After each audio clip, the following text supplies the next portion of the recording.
What if it rained food? What if Earth was a cube? What if we had 9 lives? What if bits could fly? It's absurd. If money grew on trees, if we didn't have knees, if we walked through life slightly magnetical, it's absurd. Absurd Hypotheticals. Hello everybody and welcome to Absurd Hypotheticals, the show where we overthink dumb questions so you don't have to. I'm your host Marcus Lehner, and I'm joined here today by Chris Yee and Ben Storms. Say hi, guys. Hey, I'm Chris. Hey, I'm Ben, and I'm gonna spoil. Well, it's not actually a spoiler because it's the fucking title of the episode. Spoiler for like 5 minutes from now. Well, no, like they clicked on it at some point. They saw the title of the episode, which is. You don't know that. It could just show up on their feed, and they could. Well, our whole system is that they click on the clickbaity headline and then come to our episode. So hopefully they are seeing the headline. All right. first. Well, anyone listening to this who is coerced into listening to it and doesn't know what we're talking about, this episode is about a fight between Nicktoons characters, and in the process. Spoilers, Ben. Jeez. I come gave on. a warning. Okay. Ben, come on. Anyway, Spoilers. There's important things afoot, and those things that are afoot are that in the process of my research, I found out that the voice actor who voices most well known probably as Squidward on Squidward on SpongeBob SquarePants. Fuck, I can't talk today. His name is Roger Bumpass. Just like to be clear, it's not like I'm pronouncing it weird. I might be pronouncing it weirdly, but it's spelled Bumpass. What other way would there be to pronounce that? Bumpass. Bumpus. Bumpus. It's the Bumpus. Oh, Yeah, it's the probably Bumpus. Bumpus. It's probably Bumpus. But I mean, spelled- is Bumpus better than Bumpass? I mean, yeah. I did have. There actually was a kid in my school. His last name was Bumpus, but I don't know if it was spelled this way. I don't think it was. I don't know. Regardless, that's just a very unfortunate name. And I've already forgotten his first name, and I've mentally replaced it with Humpus. Humpus Bumpus. Actually, one thing that's really funny that amuses me a lot. So his name is Roger, actually. Spelled with a D, but under other names on Wikipedia, it's listed Roger Bumpass, where Roger is spelled without a D. Which very much sounds like at some point someone just spelled it wrong and was like, no, that's fine, I go by that too. I don't think I've ever seen Roger spelled with a D. That's a thing. Like Dodger. Like, it makes sense, but I've never seen it like that for some reason.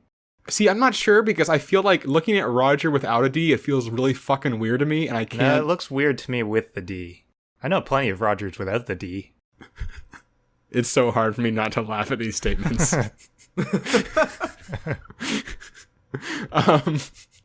But yeah, I don't know. Anyway. But no, it's ridiculous. But also, like, when I was looking that up, I forget how, like, one voice actor, like, voices a million bajillion of, like, famous cartoon characters, and you would never know, because obviously they're voice acting. Oh, yeah. So, obviously one of the more famous ones, Tom Kenny. He's the voice of SpongeBob. Mm-hmm. So he voices SpongeBob SquarePants, his pet Snail Gary. He's the narrator and the mayor from the Powerpuff Girls, Mumbo from the Teen Titans, Rabbit from Winnie the Pooh. He's Iron Man, Captain America, and Dr. Octopus in the Marvel Superhero Squad franchise. He's Eduardo in Foster's Home for Imaginary Friends, the Penguin on in Batman, or on the Batman is what they say here. Cupid from The Fairly Odd Parents, the dog from Cat Dog, and Heifer from Rocker's Modern Life. He's the Ice King in Adventure Time, too. Jeez. It's not even on here. Didn't even make the list. Adventure Time didn't even make the list. That's like one of his most famous roles. Like, below SpongeBob, obviously. Right. Probably tops it. These lists are so long. I want to be a voice actor. I have no talent for it, but I want to be a voice actor. I'd like to point out that Roger Bumpass was also, there are obviously many things, but it just makes me very happy. In Hercules, he was man pointing at young Hercules. A prestigious role. Yeah, I like how sometimes they feel they need to explain the role that they were in this article. Right now I'm looking at Jim Cummings, who's Winnie the Pooh and Tigger too. I love that phrasing. Yep. And then he's also Goofy's nemesis neighbor, Pete. I guess Pete from Goofy is not good enough. Apparently, yeah. His nemesis neighbor. I think in The Simpsons, like, a ton of them do, like all the voices are just, like, a group of, like, 4 or 5 people. Yeah. That's how it is with a lot of, like, the animated shows, I think. But, like, that show's been going on for, like, what, 30 years or so? How have their voices not changed? I mean, that's why they're professionals. Also, like, as an adult, your voice doesn't change that much. That's kind of what happened in Adventure Time, actually. The guy doing Finn's voice, the main kid, he got older and his voice started to get weird. Oh yeah, I do remember that happening. Don't they usually replace like the young boys in these cartoons with female voice actors anyway? A lot of the time, yeah. Like a lot of Rugrats, I think they had female voices. Bart's a female voice. Yeah, Tommy Pickles on Rugrats is voiced by Elizabeth Daly. I think Chucky is a female. Maybe. I forget what his last name is. Chucky. I can't remember. Oh, and Bobby Hill, King of the Hill, is voiced by Pamela Adlon.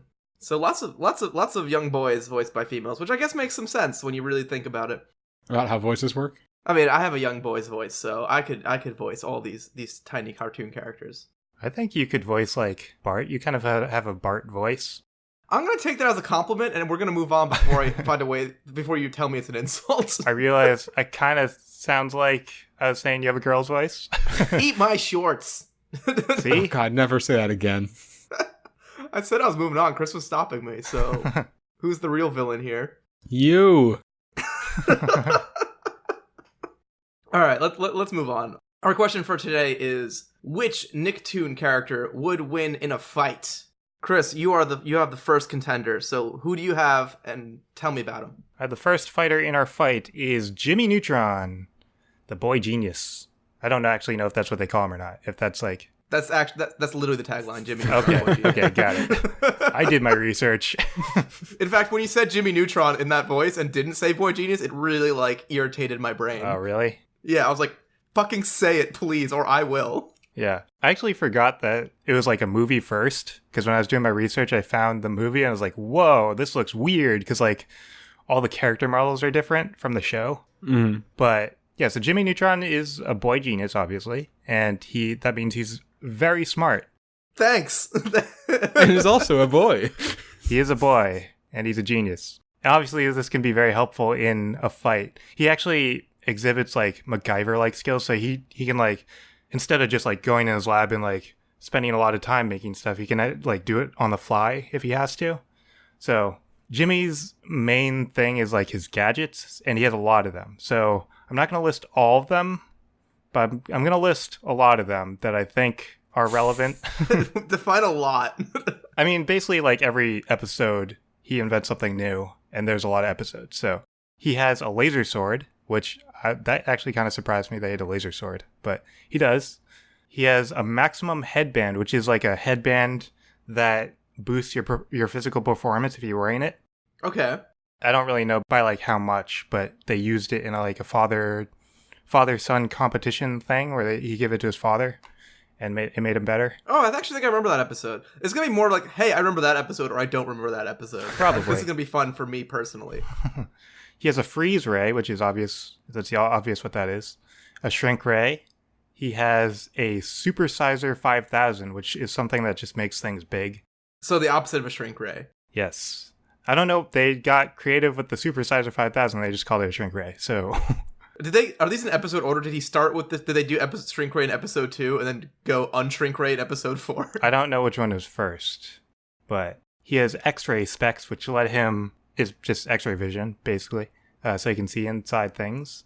He has a time machine, which is very helpful, obviously. He has what they call a mind phone, which lets him read minds. He has a hypno beam, which lets him hypnotize people. He has brain drain 8000, which lets him make things dumb. Well, Timmy Turner's going to be immune to that one already, I can tell you. Yeah. Zim probably is too. They're both Spoilers, pretty dumb. that's our characters. Spoilers. Okay. Spoiler. Like, know nothing about Zim, but and then he has like a modification of the brain drain helmet too that makes it's called brain gain helmet and makes people smarter. Which if they're both already dumb, he probably doesn't. He wants to keep that away from the fight, I guess. He'll leave that one at home. Just in case. He has a cloning machine. He has holograms, and he has a pain transference helmet, which basically, if he's wearing it, then any pain he feels, he can redirect to someone else. So he doesn't feel it and the other person feels it. Those are like most of his important gadgets. He also has some vehicles. So he has a flying rocket and a hovercraft. Those are like his two main ones that he uses a lot. There are some other ones, but they're probably not relevant. And then probably his most important gadget is his robot dog, Goddard. So Goddard has like a bunch of different modes that he can use that will probably be useful. He has a scooter mode, so you can like ride him if you want.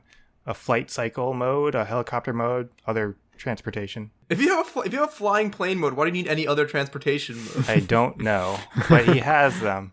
So those are the transportation modes he has. He also can shoot like rubber balls at people.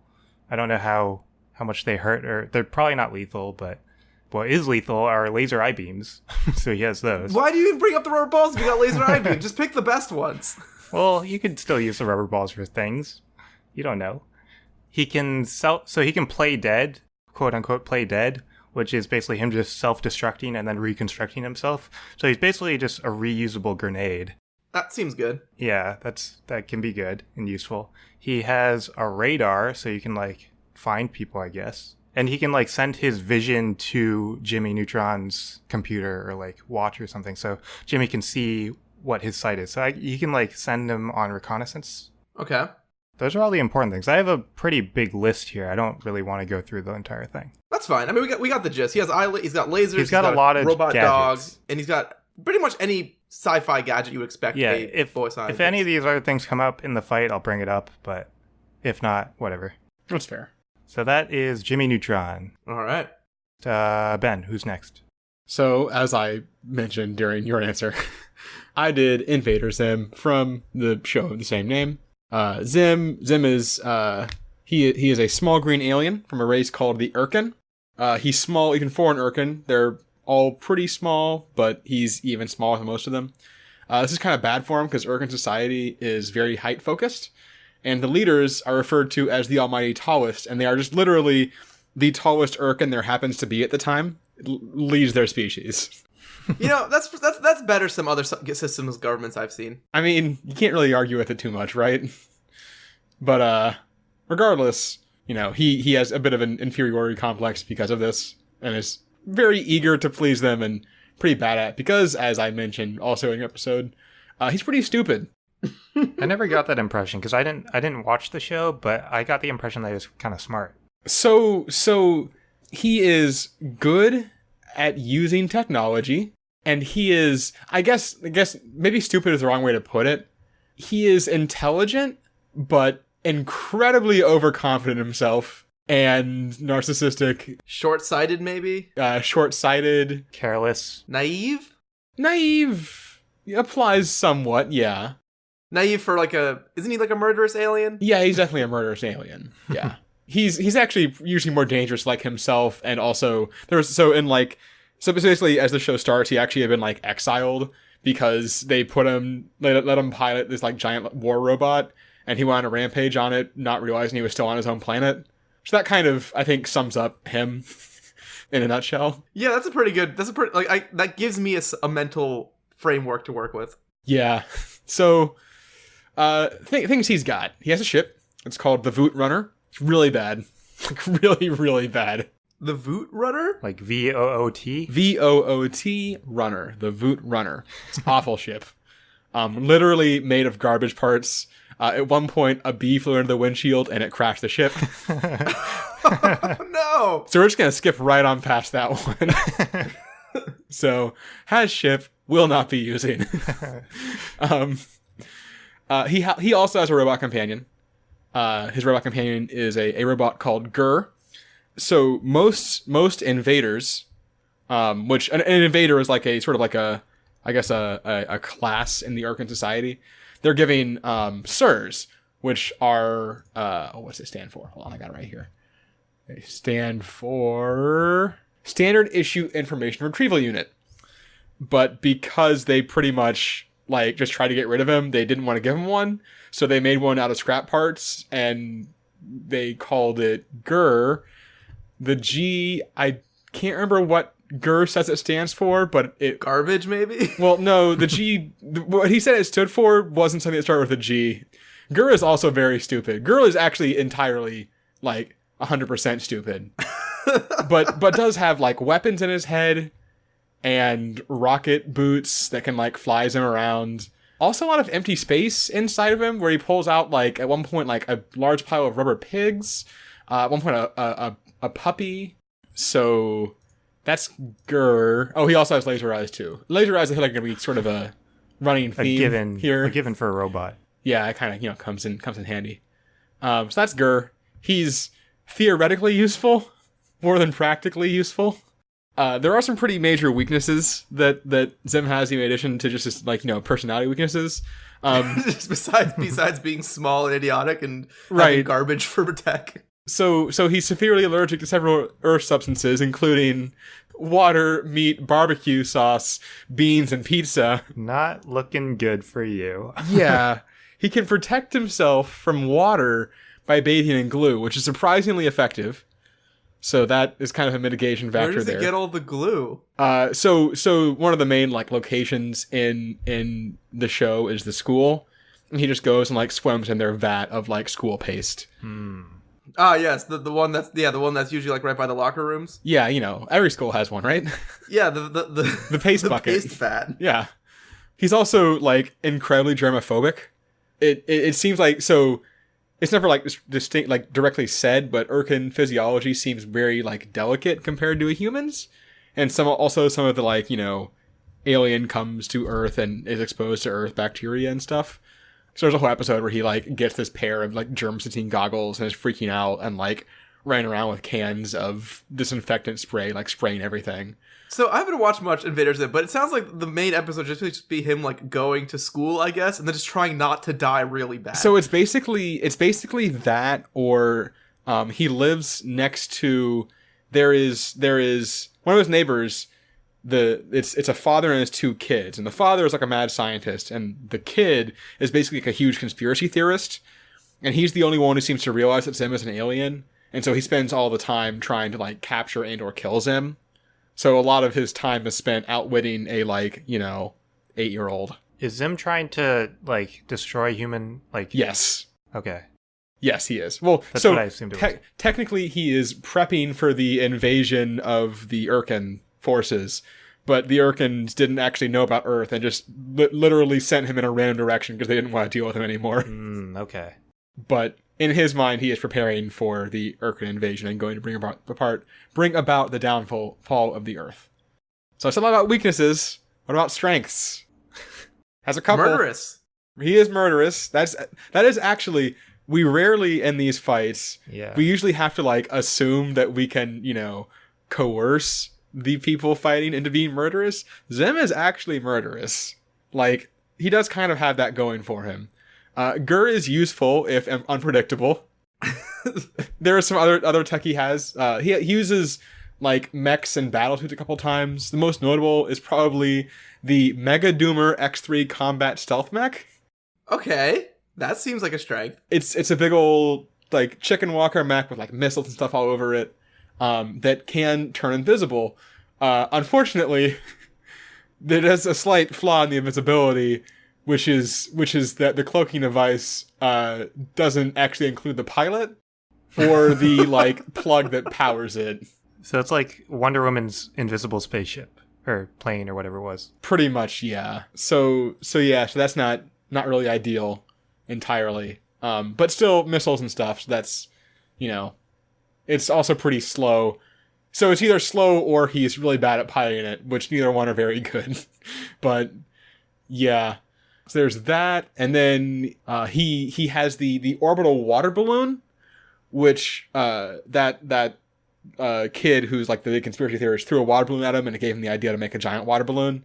So he made like a giant water balloon in space that was like the size of multiple buildings, and then dropped it on the city and like destroyed buildings and stuff. But that took him multiple days to do, so I don't think it really applies to this fight necessarily. But it was pretty great. I want to bring it up. Not gonna lie. That's pretty awesome. It is pretty I actually awesome. saw XKCD had the webcomic. I did a what if all rain from like one cloud fell at once in one big water thing. Oh yeah. And it was like, nuclear level explosion that like occurred. So Yeah. dropping a big heavy mass of water from up high is actually quite a violent and effective strategy. Yeah, it like flooded the city and like destroyed multiple buildings. Like, it was effective. But then there's water everywhere, and he's allergic to water. Well, he had actually, it literally said this in the synopsis of the episode. He had made sure to bathe in paste beforehand. Okay, he thought ahead. Thought ahead. And finally, his last sort of power, we're going to go back to that grease allergy, which seems like it wouldn't be a power, but there was a sort of unforeseen side effect. So when he was exposed to excessive grease, in this case, a very greasy pizza, it created this giant, like, transparent pimple on his face. like this big, like, spherical pimple, which Gurr then drew a face on, and for some reason, then became hypnotized by, and that also worked on humans. This is a weird show. It really was. It was named Pustulio, and Zim put a small purple tuxedo on it and said it was his relative, and then walked around and got everyone to look at it to hypnotize them. So it worked on both humans and robots, which seems relevant. And so it eventually like burst and covered the entire area in pus. So it's a short-term thing. But if he can get his hands on some pizza and a marker, he could replicate that. So you guys, that's kind of one last little thing that, who knows? You said you had like one little trump card thing. That was your trump card? That was the trump card. It was a hypnotic pimple, yes. I didn't say it was a good trump card, damn it. But it sure definitely is a trump. So that's kind of what I got.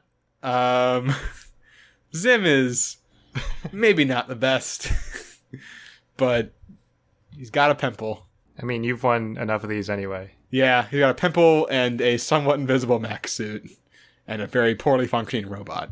Hey, Marcus, what do you have? So I have Timmy Turner, 10-year-old boy, not super smart. Really no defining character traits except that he's like short-sighted and sad. Because it's the premise of the show is that he is a sad boy, so he gets fairy godparents in the form of Cosmo, the green one, and Wanda, the pink one. So basically, Timmy is allowed to wish for anything he wants. Cosmo and Wanda have seemingly limitless magical power. Seems good. Seemingly. So that's my pros column, basically, is just limitless magic power. That's a pretty good pro. Yeah, it's a pretty good pro right there. Mm-hmm. And what's funny was that the show was actually pitched, like, when the show was first pitched, the feedback was, hey, you can't give Timmy infinite magical power. And now we get to my cons column, which is the rules. And I didn't say that funny. It's literally a book is like DA rules. The rules. And so the rules say what Timmy can and cannot wish for, or what he cannot do with his godparents. So these create some problems for fighting people, I will say. First one here that I'm going to list is actually rule number 3. These are not the actual numbers in the book, I don't think. This is just on from the article I got them from, the fandom wiki page, whatever it is. But magic cannot be used to harm anything directly, which is a downside in a fight, I admit. Not ideal, But yeah. It says if used indirectly, it can harm things. So if you fuck up or if you are clever, you can use the magic to harm different things. Well, I assume it directly just means you can't say like, I wish he was hurt. Yeah, I wish he was. I wish he had no arm. I guess you could wish he has no arms, but you couldn't wish that his arms like exploded. But you could wish for like something to fall on him. Maybe is that indirect enough? So that's where the gray area is. So you can't. So it's like it used to be apparently before the rules you could wish for that. You could wish for someone to do that. But apparently the worst that you can wish for is you can wish for someone to crash their car into a tree and be stuck the whole day with Vicky, which is his evil babysitter. That's the worst thing. So you can make them crash their car, but you can't like kill them in the car crash, I guess. Okay. But if you do like some clever things, people can die, I guess. Not that I think Timmy would try to kill people. He is a 10-year-old boy. But yeah, so I can't use the magic to harm anything directly. So that's kind of already edging out some stuff, but probably not too, like, it's not that bad. I mean, it's a pretty big. It's a pretty big caveat right there in a fight. Well, we're getting to bigger caveats in a second here. My second caveat here is a child cannot reveal the existence of their fairies or they are taken away. Which is a problem if we're like, duking it out, in the middle of the field. Luckily, I got outs on this one because in addition to all the rules, there's like 15 addendum for how they decide to handle them in each individual episode. I'll start with Jimmy Neutron. So Jimmy Neutron and Timmy Turner actually have met before.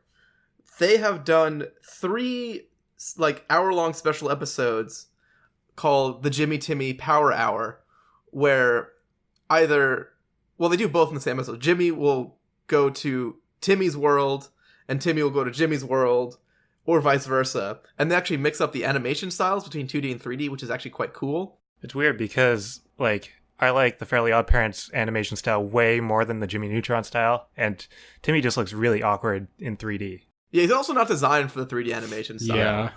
But in the Jimmy... So, Jimmy in the episodes does see Cosmo and Wanda. And so normally that would be like, oh shit, there's, someone found out about your fairies, they're gone. But Jimmy just assumes they're robots. They're helpful robot assistants, like his dog. I think they said, like, either a computer or, like, holograms or something. Yeah, he thinks they're computer holograms that Timmy's actually, like, secretly some kind of tech genius who, like, is doing this, just acts dumb. But that was the first one, and that one I remember seeing and being like, okay, that's one way to resolve it, I guess, even as a kid. But they do 2 more. I have to imagine Jimmy eventually knows they're fairies, but maybe they just keep that facade going up. No, they don't. He doesn't. Okay, so in this particular fight, Jimmy assumes that the fairy godparents are computer holograms. So then we got to Invader Zim, who does not have that preconception. I mean, I would assume he is literally an alien from space. He would assume they're either aliens or something. Just an Earth species. Yeah, in a couple of instances, they have established that it doesn't count if the being is not of this Earth. Well, fair enough then. All right. So both Jimmy and Invader Zim are allowed to find out about Cosmo and Wanda. So I don't actually have to hide from you two, which means I can actually make wishes in real time, which is going to be a helpful thing. What I was going to say is that on the show, they usually just disguise themselves as animals anyway, and they can just follow them around. It's not a big deal. Yeah, they do that, but also, like, you can't just stand in the middle of the field and be like, I wish, and things start appearing. Yeah. You have to be a bit more subtle, which would cause, some amount of difficulties for me, I assume. I guess it depends on if other people are around the fight to see it. But this one, rule number 2, I think the one that's going to be the trickiest one to work around. I know what you're going to say. Which is, a godchild cannot wish or use magic to win a competition. Now we have to define what a competition is, I guess. So this sentence from the Wikipedia page goes on to say, because that leads to cheating, which leads to disqualification, and then he or she will lose. They don't let you do it. The rule also applies to any wishes where the results would allow the child to win a competition, but you only become an issue when the competition begins. For example, Timmy was free to wish that he was super intelligent, but his new intellect vanished when he was competing in a game show against another school. So I don't think that rule applies here. I wouldn't consider this the type of competition they're talking about. I think I agree. They're talking about like a formal competition, like there an are establishment. There are no rules in here. a fight. Yeah. So you can't get disqualified. That's fair. It also says one may gain an unfair advantage at a competition if it is a non-competitive stage. Example, such as basketball with more than 2 minutes left, as there is little or no real competition then. That is an actual quote. That's hilarious. And then, secondly, one may also gain an unfair advantage at a competition if the wish is toward another person in the intention to help that person. For example, he wishes his friend Chester was the best baseball player ever in one episode, and then he does become that. There's a lot of rules because of, like, different specific episodes where random things happen. There's a lot of really nonsensical rules. There's a million of them. One I thought was going to give me an edge, but then I guess doesn't apply anymore, is that on the child's fairyversary, where they have their godparent for a year without, spilling the beans, they get a muffin that grants them a rule-free wish if they take a bite, but that story arc ended with him eating the muffin. Yeah, so he doesn't have the muffin anymore. So a couple rules that I thought were fun are, magic cannot be used, rule number 12, magic cannot be used on invisible teachers, sleeping clowns, French New Wave filmmakers, and those who wear clear glasses as a fashion statement. I don't think any of those apply to Zim. Number 58. Fairy magic has no effect on armadillos because of their shells that shield them. Number 60. A godchild cannot wish for a Kale Patch Kid as it is considered copyright infringement. Which means that you can't wish for anything that's copyrighted. And then the one that I didn't think I would never have thought I needed, but now I'm mad I can't have, is number 42. A godchild cannot wish for Tom Cruise. Tom Cruise would be useful. He would be useful. Now I want him, but I can't because it's in the rules. You also can't wish for an electric car, right? That's one of them? Yeah, I can't wish for an electric car. There was a million, dude. There's like at least 60. So obviously I'm not going to go into all the different ones. If they come up, I read the whole list. So if they come up and I happen to remember them, I'll go into the tank and find out if I'm allowed to do certain things. That's fair. But yeah, so I can make a lot of wishes. I can't harm anyone directly. And if we don't consider the competition a real deal breaker, then I'm mostly free to wish for a lot of things, which I think puts me in a good spot. Well, I feel like you have the biggest limitation of all of us, which is the no direct harm thing. So I feel like you should sort of lead off here. So while you guys were going, I have one wish written down. Okay. And I'm going to say I wish Goddard was a real dog. I'm going to try to keep my wishes in the vein of what Timmy would wish for, and not just like, I wish there was no oxygen and I had a space helmet. Right. Goddard is a real dog now. So I don't have Goddard anymore, basically. You have a dog. You have probably a pretty loyal dog. Yeah, That's but fair. it's not going to be that useful in a fight, right? No, probably not. So I mean, I guess that's my opening salvo. And the weird thing is, I feel like every time, like, Jamie will just have an invention, I can just wish the invention away. No, the thing is, I feel like any invention I have, Timmy can just wish for. Well, I noticed when you're saying all your inventions, I'm like, this sounds like a Fairly Odd Parents episode. This sounds like it'd be a Fairly Odd Parents episode. Like, I wish I was really small. I wish things were really big. I mean, wish this, I wish cartoons that. all have like the same types of episodes. Except for Invader Zim, because it's fucked up. I'm sure both had like a superhero episode, because all cartoons have superhero episodes. Actually, doesn't Timmy Turner, he has like an alter ego, right? He has like Cleft, I think. Oh, so he has this like superhero alter ego. Yeah. The Cleft, where he's a chin-based superhero. He's the sidekick of Crimson Chin. Oh no! Right, sorry. The Crimson Chin is the chin-based superhero, and Cleft, he's the sidekick Cleft. But he kind of just does that for funsies. Well, it's still chin-based. Yeah, he's still chin-based. He's got like a weird little like double bump boy. It's like a boy / man chin. Well, that's what the Cleft is, right? That's why he's called Yeah. it. Cleft chin. It's a cleft chin, but not everyone knows what a cleft chin is. Does he have like powers, or I know he can fly, right? I mean, I can go into it. Like, I can go into the cleft powers. I just think they're less relevant than I wish all your inventions didn't work. Yeah, seems fair. The thing is, if you just wish for my invention does not work, then he'll just build another invention. It's kind of a never-ending cycle sort of thing. Because he can do it on the except fly. I can wish very, very quickly, and you have to go and invent something. He can do it pretty fast. He does it in like a few seconds in a lot of episodes. Okay. So one point that I want to make about particularly Cosmo is that Cosmo is even dumber than Timmy Turner. Yeah, so every time Cosmo does things on his... So this is kind of one of those things where we we got another Lucky from Lucky Charms situation, where Lucky was incredibly overpowered. Mm-hmm. But his whole shtick was that he just like tripped over his own feet most of the time. And so basically the way our fight resolved was like, well, 50% of the time he's just going to lose to himself. Right. Yeah. So there's like the Cosmo factor, which is kept in check by the Wanda factor because that's their dynamic. Right. So Cosmo really only gets in trouble when it's like just him and he has like a solo a solo part of an episode. I don't think it's going to come up much in this fight. If I can separate them, right? I could try to separate them. That could be a strategy. Yeah, if you can separate Cosmo... I mean, there are weaknesses to the fairies. For example, butterfly nets can capture fairies. That's pretty easy to make. Butterfly. Can I use that? I don't think so. If you can get Timmy to say, I'm happy and don't need my godparents anymore, they will disappear. Oh, that is... So Goddard... Well, I guess I don't have Goddard anymore, but I was going to say that Goddard can mimic people's voices. Oh, interesting.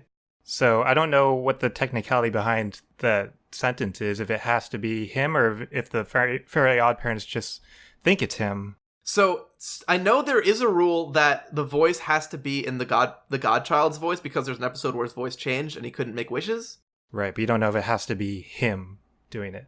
Correct. That's the one. That's an interesting question. that I don't know. Let me see if voice comes up. All vocal wishes shall only be made in the voice of the godchild only. They don't specify, which makes me think it doesn't have to be him. That's a pretty easy win for me, if that's the case.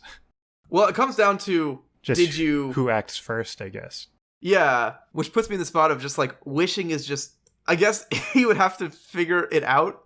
You could figure out you could do that before I wished my wish. Right, Timmy might not know that that's an ability of Goddard. And He then might not know that. once Goddard does it, it's too late.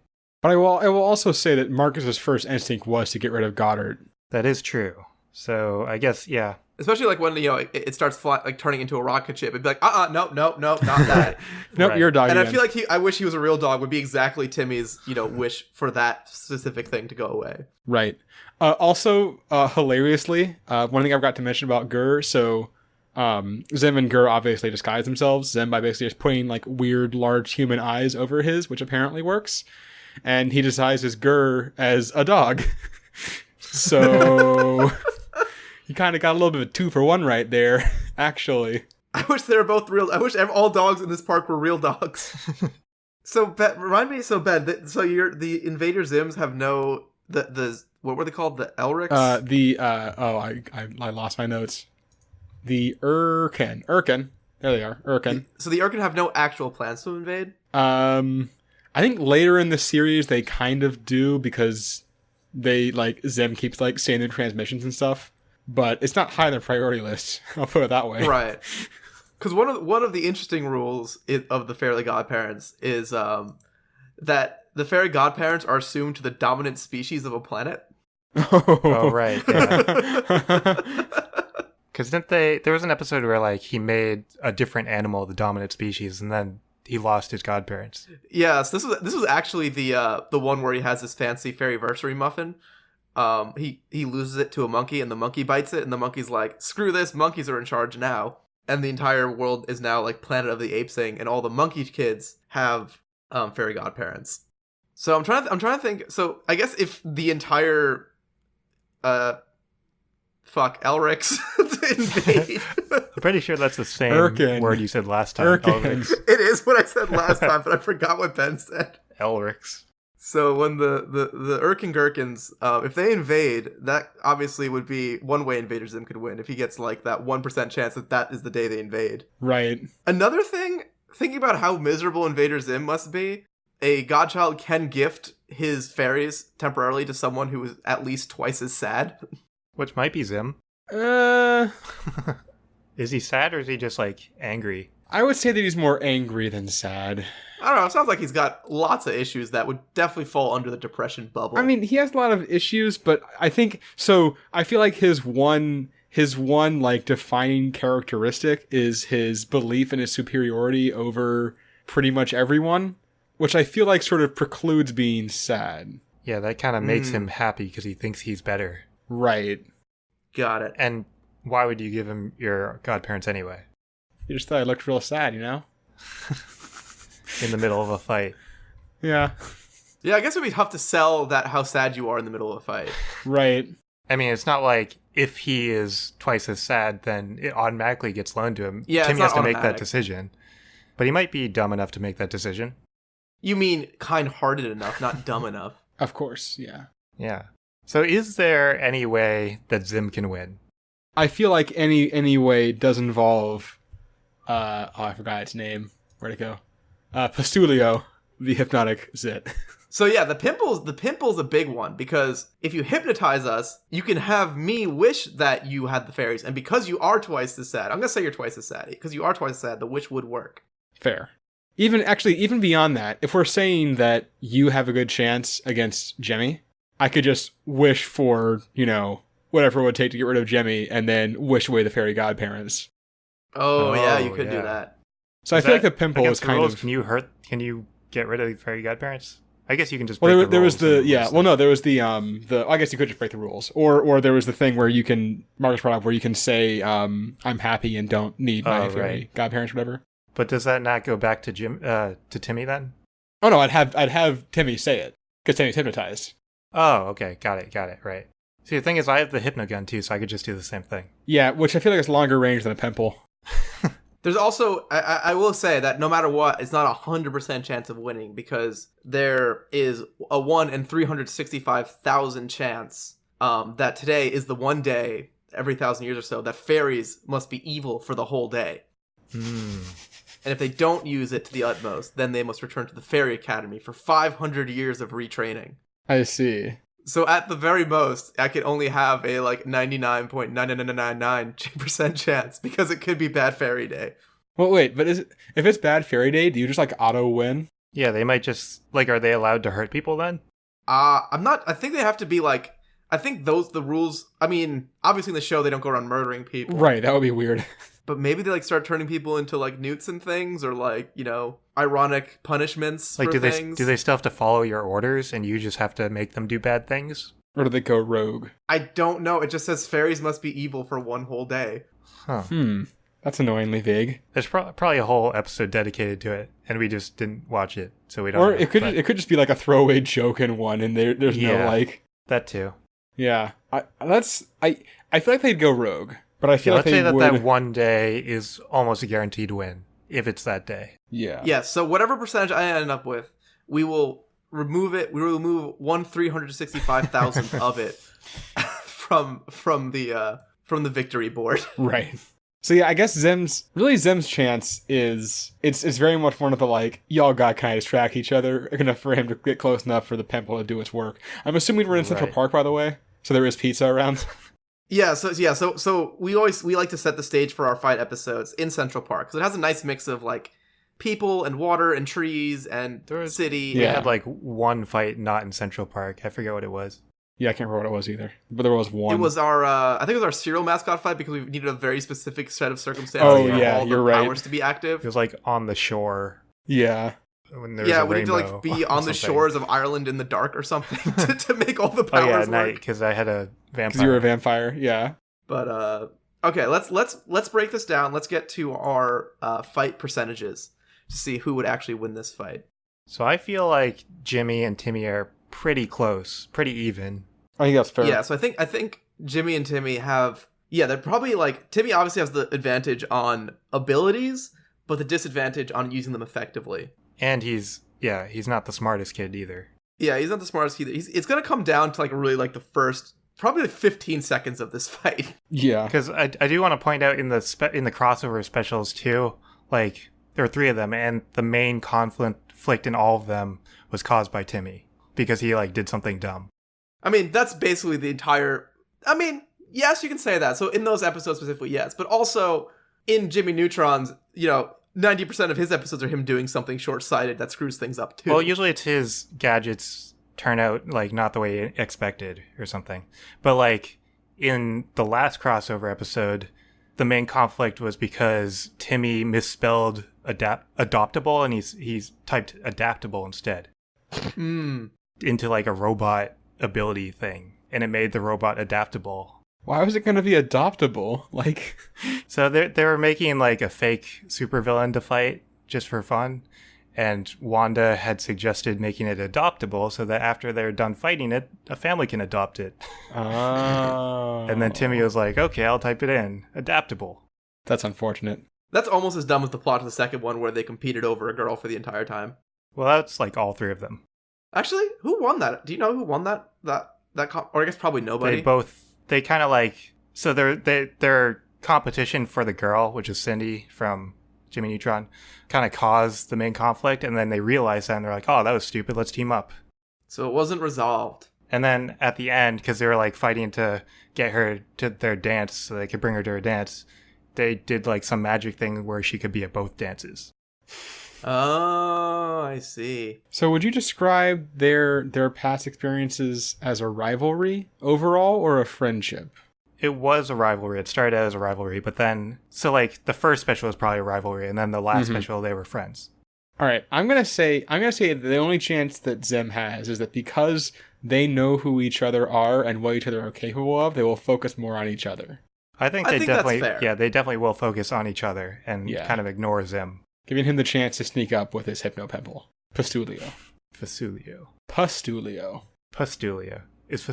Is that like a pasta? Fusilli is a pasta. Fusilli. Actually, I think Invader Zim might have a decent chance. So what happens is, if Jimmy Neutron uses Hypno Ray on Timmy, by the time Jimmy is going to make control Timmy, Invader Zim will have his pimple ready, who then can control Jimmy, who can control Timmy. Yeah, control Timmy through Jimmy. Yeah. This is wonderful. So it's a double hypnosis.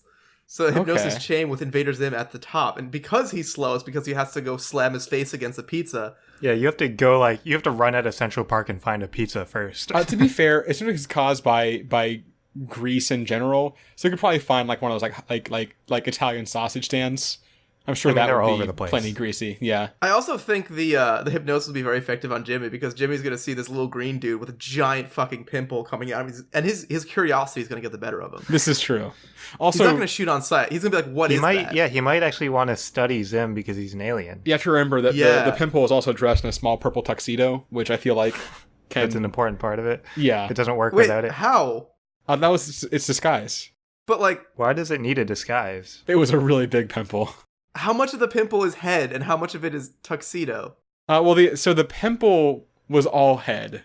The tuxedo was kind of affixed to the bottom of the pimple. It's just like hanging, dangling. Right. Yeah. Oh, like a tiny tuxedo at the So it was a small. Yeah. at the gross point. I was actually No. The tuxedo was dangling. So the pimple was like protruding as like a full sphere coming off of his face. Was it like head size? Yeah, pretty much Like head human size. head size. Yeah. And then the tuxedo was dangling below it. Got it. So it's like someone standing next to him. Exactly. He said it was his relative. I don't remember what relative specifically, or if he said what relative specifically, but that was his cover story. All right, so we have to get to percentages here. Yeah. I think Timmy's the best shot because there's like two specific things Jimmy can do to stop Timmy, but Timmy can wish for basically any number of things to stop Jimmy. I mean, I don't have to take control of your godparents to beat you. I just have to hurt you.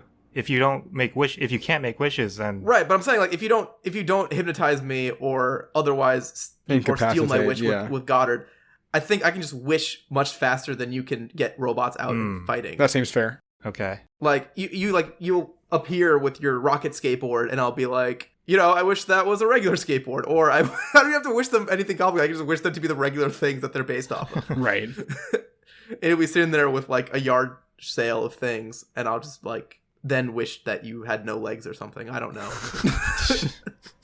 I could then defeat you at my leisure. But giving Jimmy the benefit of the doubt, I think Timmy's at 60% to just wish away all your guys' effective attacks. That seems fair. And then I think it's like from there, the way that Timmy loses is he gets hypnotized by either Invader Zim or Jimmy, or Goddard steals the godparents. So I would say that Timmy would have the edge if he was like average IQ. But like there was one, so in their crossover episode, I forget which one it was, but they're racing to Cindy's house to try to ask her out, and Jimmy got into his rocket ship and like went away, blasted away, and Timmy wished for another rocket ship so that he could race him, and then Wanda was like, why didn't he just wish to be at Cindy's house? And then they're like, yeah, he's not the smartest. So I feel like Timmy is not going to make the best decisions. He's not going to make great wishes, I admit, but he doesn't need great wishes to beat like gadgetry. I guess. Well, I guess using like let's say I wish Goddard was real dog. That's not in the top tier of wishes that But that would defeat you. using that example that Chris has brought up, you could argue that if Jimmy brought out like a robot, he would wish for his own robot to fight Jimmy's robot instead of like trying to. He wouldn't think of the obvious thing. I wish for a bigger robot. I wish your robot was gone. I wish your robot was a tree. There's lots of very obvious, even dummy wishes. So they did have like sort of a short fight, kind of, you can't really call it a fight, but like a standoff. And Jimmy pulled out a freeze ray and tried to shoot at him. Didn't necessarily work. I think he like blocked it with his watch or something. I don't know what, and then he wished for a burp gun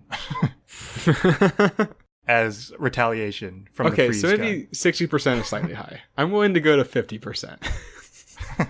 I mean, we can say I think it's more. I think it's 60. I would say 55. I don't think I'm going to say it's 50%. I think it's more than half. I will go to 52%.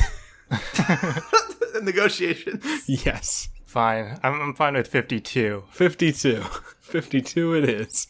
All right. So that leaves. Now we're in the scenario. Now fast forward slightly. So now Timmy is, either has made very, very bad wishes that have been very ineffective, and has gotten beaten down by, I guess, Jimmy's inventions or Invader Zim's. I don't know. Does he have an attack? I mean, he has that mech. He's called in like big laser turrets a couple times, but I mean, the mech is probably the biggest thing. Some variety of mech. He has those a lot. It's probably the big one. As himself, not much. So he doesn't have like a laser gun or something? I imagine he would. So I thought he did at some point, but I couldn't find any mention of it on the wiki. So All right, you guys got 48% between you. What are you feeling? I mean, Jimmy's at least twice as likely to win as Zim. So I think that the ceiling for Zim is 16%. But 16% doesn't feel all that far off, all things considered. So I don't hate that. So you're saying that... Wait. So 52, 32, 16. Oh, when we were saying 52, I thought you meant 52 if it's just Timmy versus Jimmy. than Timmy. Oh, no, and yeah. I think Ben makes a point that we know each other and would be very wary of each other. I think we would start the fight with each other. Plus, Invader Zim's in disguise, of course. This is also true. Not a great disguise, I think it's but a disguise. I think it's a fair point to say that our fight would be first. Right. Yeah, that's what I'm saying. I thought that I was thinking that the 52% is you beat me and I have a 48% of beating you. Yeah, so I guess it's 48%. So I was thinking it's 52% chance I win with witches. Then the remaining percent, which majority of that is you beating me, is I'm either hypnotized by one of you, which is more likely to be you, or you have used Goddard to make a wish. So there's 48% of you and Invader Zim still alive. Some portion of that is Invader Zim getting off the chain hypnosis or direct hypnosis. What percentages did you say, Ben? I said 32% and 16% because it's nice and even. 32 and 16. I feel like it's lower than that for you. I mean, yeah. What do you have that I don't have, other than the pimple, which I kind of have with my hypno gun? So I think a lot of it is the instincts of the two characters. You are murderous, and you would be curious, which is dangerous with a hypnotic pimple. but I'm much smarter than you. Well, yeah, that's fair. But that doesn't help you if you're hypnotized. Right. And he has fought aliens before. He has experience fighting aliens. It's not his first time seeing an alien. That's fair. That was the movie. His first appearance, he was fighting aliens. That's a good point, actually.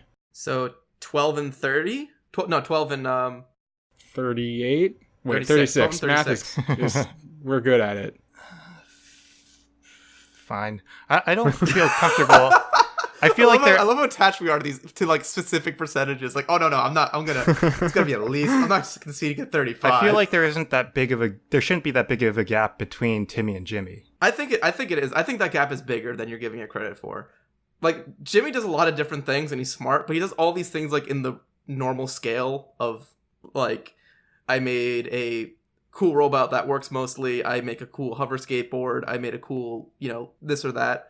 They're all like manageable and like less powerful than the magic. The other thing too is that it is the speed factor where even though Jimmy can do things quickly, wishes are just faster. They're faster, but he's less efficient at making the decisions. If it takes you a minute to build a thing, I can make like 20 wishes. Yeah, that's just what it comes down to. So before I revise my percentage higher than 52, I'm gonna slam the gavel down on the judge's stand. And it is 52% Timmy Turner, 36% for Jimmy Neutron, and 12% for Invader Zim. And boy, do I hope that adds up to 100. And that is the official results of the Nicktoon fight. That is wrong, but whatever.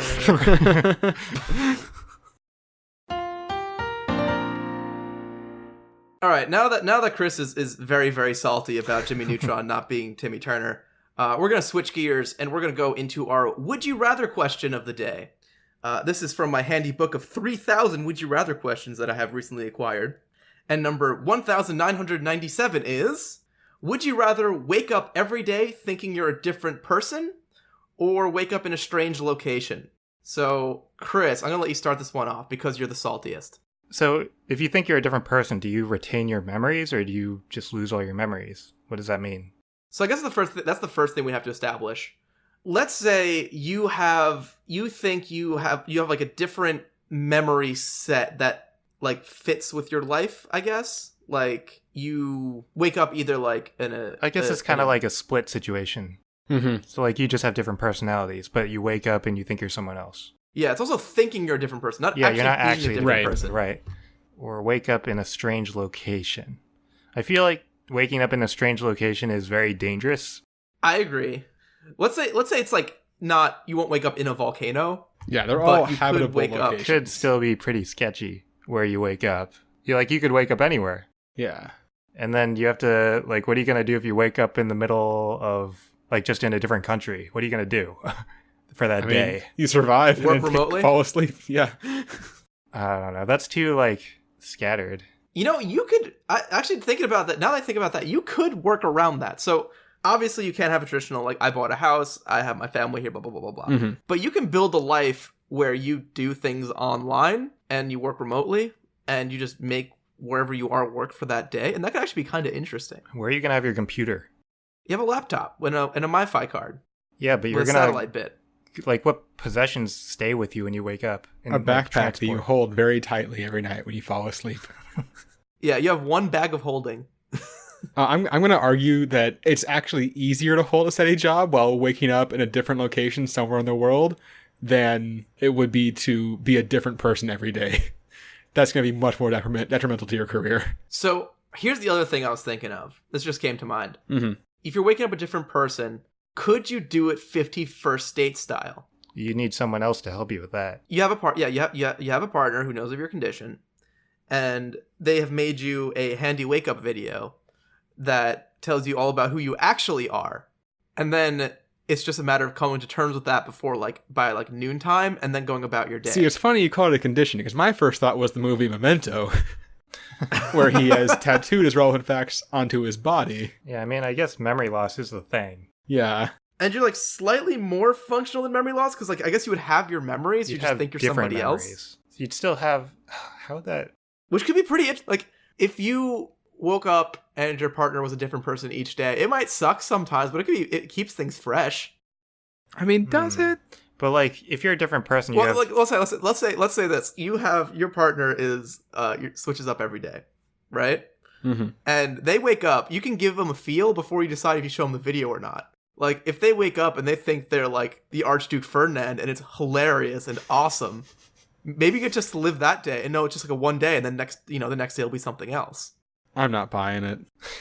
Personally. These both suck. They both really These both suck. They are bad. This is a negative one, definitely. I just think that Strange Location, there's at least let me put this out there. For Strange Location, you could 100% just make a website where you talk about the shit you do. You could be a vlogger. Yeah. That would be incredibly successful. If you have the backpack rule that you could be a blogger. If you don't, then you can't.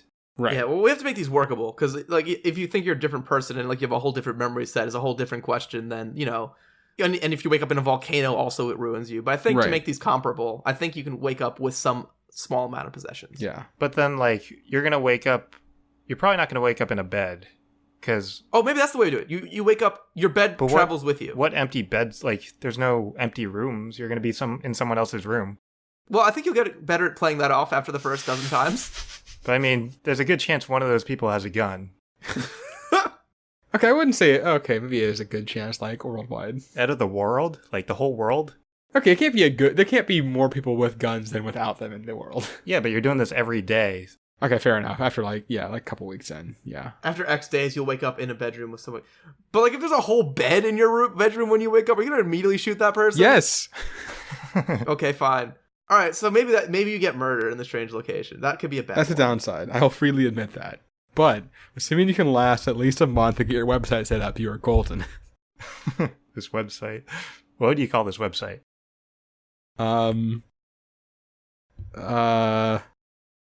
Shit. I wish I had something. What about? Shit. This shouldn't be that hard. What about? Yeah, I got nothing. I telereporter. Well, that's what you came up with? It's not good. That was It will a not go really viral. small payoff for a very long wait time. Well, we'll cut out the wait time. That was probably going to be edited down. Yeah. But listeners know that we were sitting there for a good, 3 minutes. Yeah. And it's not so I don't know if it's better or worse to say that it's not telereporter was the bad things came up with. It was the thing that we came up with. The only thing. The singular thing. Okay, so should we vote? Yeah. I think it's Strange Location. I say wake up as a different person. I think Strange Location is too dangerous. All right, Marcus. I'm going to say Strange Location, because if I can bring my bed, I can build a bulletproof case around my bed. I guess you can deck out your bed if your bed comes with you. That gives me time to explain. Maybe it's actually also similar to Memento. You get tattooed all over your body, things explaining that I didn't break in, I just do this. Go to this website. Stop. Don't shoot. I run a blog. Oh yeah, maybe they know you. Maybe you're famous, world famous, and they know you. Yeah, you have an NPR podcast. Wait, don't shoot me. So yeah, that'll do it for this week. If you enjoyed the show, send us a review. Write us a review. Send us a review. Since I was like, send us a nice email. I'm like, no, do something better. Like, write a review that everyone can see. Send us a review and don't publish it. Just send it directly to us. only private for review. us to see. I don't think we're allowed to repost things we get in email. So write us a review on the public place where everyone can see it. Fill in all 5 of the golden stars because we deserve them. And then you can do that in all the podcast apps, the iTunes, the Google Play, the Stitcher, whatever podcatcher you use. But you can also, if you want to send us an email, you can do that too at absurdhypotheticals@gmail.com. So drop us an email, send us some question recommendations. We'd love to answer a guest question. If you are interested in being a guest on the show, let us know. We're always looking for new people to bring on, especially if you have a particular area of expertise or interest that you want to talk about on somebody's podcast, and we'll just answer about anything. So that's a good way for you to get your voice out there. And with that, join us next week where we answer the following question. What if Earth's surface was perfectly smooth?